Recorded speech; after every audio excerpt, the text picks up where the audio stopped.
जय माता की सभी को। आज बात करेंगे कि गद्दी भी ले ली, गुरु धारण भी कर लिया, साधना भी कर ली, पर सिद्धि नहीं मिली। कुछ बहनों के सवाल हैं कि हमने अभी नई नई गद्दी ली है, 3-4 महीने हुए हैं हमें गद्दी लिए हुए, और हमारे जब हम गद्दी पे बैठते हैं तो हमें पूछा नहीं आती, कुछ हमें दिखाई नहीं देता, कुछ सुनाई नहीं देता। और जब उनसे सवाल पूछा गया कि क्या आपने साधना करी है, तो वो बोलते हैं कि हाँ, हमने साधना भी करी, हमारे पास सिद्धि भी है। तो देखिए, कैसे आप लोग बोल सकते हो कि सिद्धि भी है? अगर आपने साधना सही तरीके से करी होती। साधना का क्या मतलब है? साधना में भोग प्रसाद भी लगता है, मंत्र जप भी किया जाता है, और बहुत सारे नियम होते हैं अलग अलग साधनाओं के। वो जो जिनसे आपने साधना ली है, जो आपके गुरु महाराज हैं, वो उनके तरीके से, देखिए हर किसी का तरीका अलग होता है। कोई साधारण रूप से साधना कर लेता है सेवा उठा करके, कोई उसमें बहुत सारे नियम लगते हैं। हर प्रकार की साधना अलग अलग तरह से की जाती है। तो ये सवाल है कि मुझे कुछ दिखाई नहीं देता। जब भी घर के लोग, घर वाले लोग हमारे साथ पूछा लेने आते हैं, हम गद्दी पे बैठते हैं और घर वाले हमसे पूछते हैं कि हमारी नौकरी, व्यापार या कोई हरी बीमारी, किसी भी चीज के बारे में, तो हम पूछा नहीं दे पाते, हमें कुछ दिखाई नहीं देता। ये ऐसा क्यों होता है? देखिए, क्या है कि आपका तपोबल कम होता है। नई नई गद्दी आपको मिली है, 2-3 महीना हुआ है।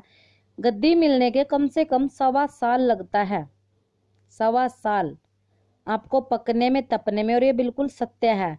नई नई गद्दी वाले जो साधक होते हैं, वो अपने मंत्र की ऊर्जा से किसी को झाड़ा लगाकर उसको ठीक कर सकते हैं। पर क्या होता है कि अगर आपके पास पहले से कोई शक्ति है, पहले से कोई शक्ति खेल रही है, उसको 2-3 साल हो गए आपके सिर पे आते हुए, और अब आपने गुरु धारण किया है, तब नई नई गद्दी वाले पूछा अच्छी देते हैं, क्योंकि शक्ति ही पूछा देती है। और उसके लिए आपको जप तप तपोबल आपके अंदर होना बहुत जरूरी है। तो जो गुरु महाराज आपको ज्ञान देते हैं, उस ज्ञान को अपने गुरु के अकॉर्डिंग, जैसे भी नियम आपको मिले हैं, उनको फॉलो करिए और उन्हीं के हिसाब से चलिए, और थोड़ा समय दीजिए अपने आप को। अब 21 दिन आपने सेवा उठाई, साधना कर ली, उसके बाद आप लोग क्या सोचते हो? अब तो मैंने सिद्धि कर ली है, अब मैं क्या करूं?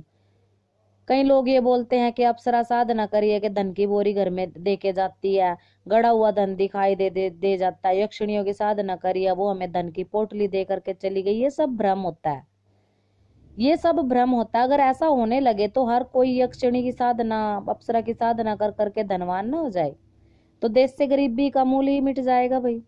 और भारत देश तो वैसे भी धार्मिक है, तो कोई क्यों देवी देवताओं की पूजा पाठ के पीछे भागेगा? अगर ये यक्षिणियां और जो अप्सराएं हैं धन देने लगी तो मुझे नहीं लगता। और ये बिल्कुल भ्रम की बात है। क्या करते हैं देवी देवता? देखिए, आपके रास्ते खोलते हैं वो। सिर्फ ये नहीं है कि आपको प्रत्यक्ष दर्शन हो जाएंगे, उनके आपके सामने खड़े होंगे।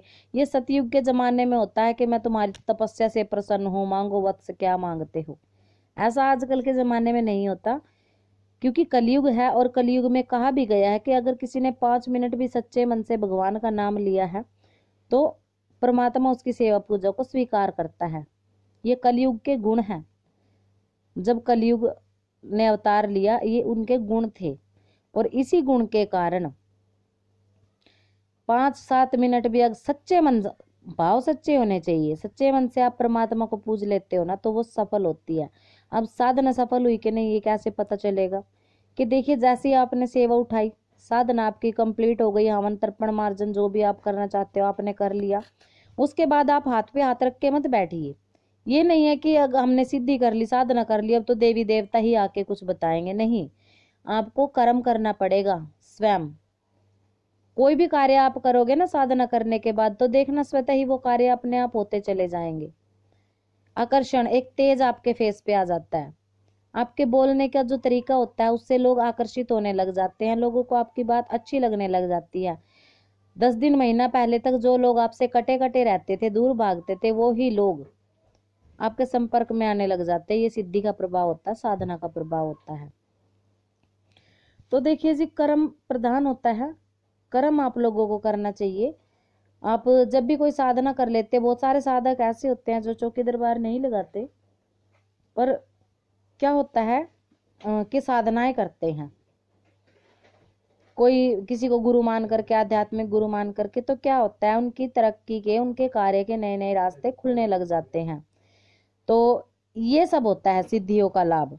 ऐसा नहीं है, ऐसा बिल्कुल नहीं। ये कोरा अंधविश्वास है कि हमने अप्सरा सिद्धि कर ली, यक्षिणी सिद्धि कर ली, गड़ा हुआ धन हमें कहीं मिलेगा या धन की पोटली वो दे के जाएगी। जी नहीं, वो आपके रास्ते खोलती हैं।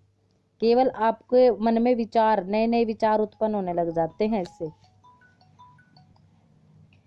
ये छोटी सी बात है।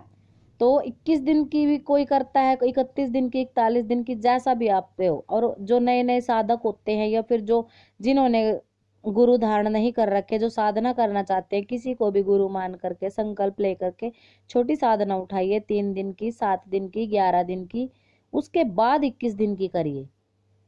पहले आप छोटी करिए, आप फर्क देखोगे, बिल्कुल देखोगे। क्योंकि जब भी सच्चे मन से अपना समय परमात्मा के लिए निकाला जाता है तो परमात्मा भी हमारी तरफ देखता है, ये बिल्कुल सच्चाई है। और दुर्गा माता, शेरों वाली माता असल है, बिल्कुल सभी रूप उन्हीं के हैं, उन्हीं की रची सृष्टि है। अगर आप साफ मन से उनकी भी सेवा कर लेते हो तो भी बहुत कुछ मिलता है। तो आशा करती हूँ जानकारी सभी को पसंद आई होगी। मिलते हैं नई जानकारी के साथ।